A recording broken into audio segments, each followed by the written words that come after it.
Well, for you, club's announced today that 3 players will be moving on at the end of the season. Yes. Will you continue to play them? Yes, definitely. We've got a goal, we've got an aim, that's to finish the highest position we possibly can this season. So it's very important that we utilise the players that we currently have. Did any of the 3 players ask you to know what you're doing next season before making decisions on their future? Yeah, look, I think we've had discussions with players, but I think it's irrelevant at the end of the day whether I'm here or I'm not here. I think when players are happy with what's been put in front of them, I think they tend to sign the deal regardless of who the coach is. So I think it's a moot point. Just on that, what are you doing next year? One thing, like I said last night in the members, I said one thing I can't do is predict the future. At the end of the day, my focus is still to finish as high as we possibly can this season, and then we see what happens at the end of the season. So you're in negotiations at the moment? Oh, I had some good chats with our chairman, so yeah. Is there anything that would keep you here?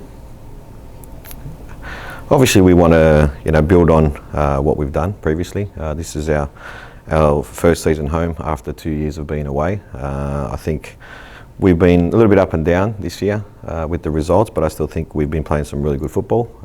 We haven't turned that into results as we would have liked. But I think, look, players come and go, and I've said this previously, coaches come and go, and the club will always be here. And I never grudge players for making decisions to leave. It's a short career. It's not an office job they can do till they're 65, so they need to make the best decisions they can for themselves and their families at that time. And players go, and like we've done previously in my last few seasons that I've been here, is we find the next ones and we bring them in. Given a couple of the Kiwi, just leave Stephen to one side, Ollie and Clayton going, obviously ambitions to play higher, but we're hearing whispers they're signing for other A-League clubs. Are you disappointed they'd make the switch to other A-League clubs rather than try and test themselves? You can understand it when they might go to Europe, but maybe not other A-League clubs. Yeah, look, like I said, for me, players make decisions what they feel is best for them at that time. Sometimes maybe the offer is too good to refuse.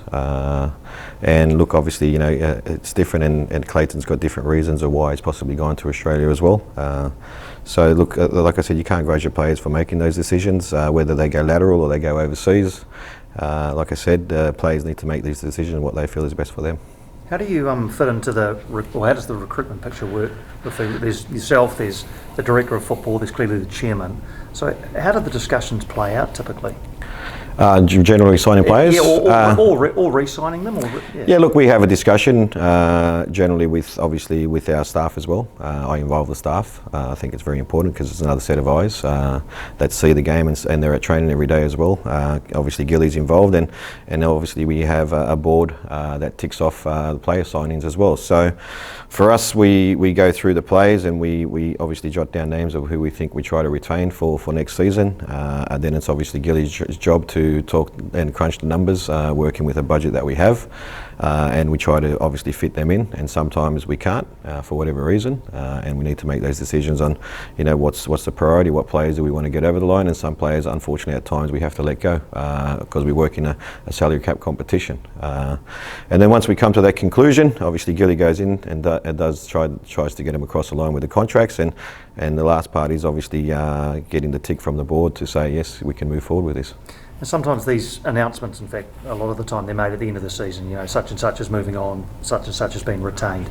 Is there any danger of distraction when these announcements are made with 8 pretty important weeks still to go? Yeah, look, I think the players are quite professional. They're currently signed with Wellington Phoenix. They're getting paid by Wellington Phoenix, so their job is to go out there and do their best and perform at their best. And it's like myself, I'm coming off contract at the moment, but I'm going to do everything in my power to finish at the highest possible level that we can. So the reality is the players are professional. They're currently getting paid by Wellington Phoenix. It's their job to go out there and perform. Talking of important games, you play 2 games in the next 8 days or whatever it is against the 2 sides who are closest below you on the table. So how important a 8-day stretch is this for the football club? Yeah, very important. I think we've got a massive game against Newcastle Jets that we need to win. We've had a long month of travelling. The 4 games have been probably the toughest, being four games away from home. So we've got the opportunity now to play at home in front of our fans, and then next week travel up to Auckland and play up there. So we need to win this game against Newcastle Jets and try to get a good result against Sydney FC as well and win that game. And I think these next couple of weeks will, I think, determine the top 6 and start to pull away from the teams below. Is Lucas allowed to play? Yes, he is. Because that's different to the last time he played Newcastle? Yeah, I think it was in something in the loan deal that he wasn't able to play in that first game. I think they just pulled a whammy on us at the last minute, so I think he's able to play this game. Just on Clayton as well, are you expecting Clayton back this season? Yes. Yes, so, well, one thing that we've done, I think Gilly's had a good chat with Bays as well. I know he's not in that camp because he's injured at the moment, but, you know, we've given Clayton a goal as well that he might possibly be involved with the game in Wellington against China. So he's done well. He was on the Alter G yesterday at 95% of his body weight, which is great. So that means hopefully this weekend we can get him on the grass running. So he's progressing well. The time frame was April the 1st. We're hoping to see if we can get him maybe a little bit earlier, and we're hoping that maybe if he's all right, that if Bays sees the opportunity for him to maybe get in some minutes against China, we'll be great. We'll be quite grateful ourselves because there's no other place we can play him to get minutes, whether it works out or not. But I think that putting that front of Clay is making him push a little bit harder.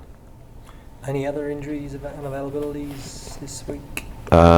Just Clay. And that's it. I think Costa's back, so but he'll be limited with minutes. But he's back training with the group. The only other question was, it's Wellington's Pride round. I don't know if you played in the Pride games over in Australia in the last couple of weeks. Is it important for the club to be inclusive? Yeah, it's very important. You know, we want to include everybody. The game of football is open to everybody. Whether you know what your preferences are is irrelevant at the end of the day. For us, like I said, I think Wellington is a very inclusive city itself. So for us, we're proud to be involved with it.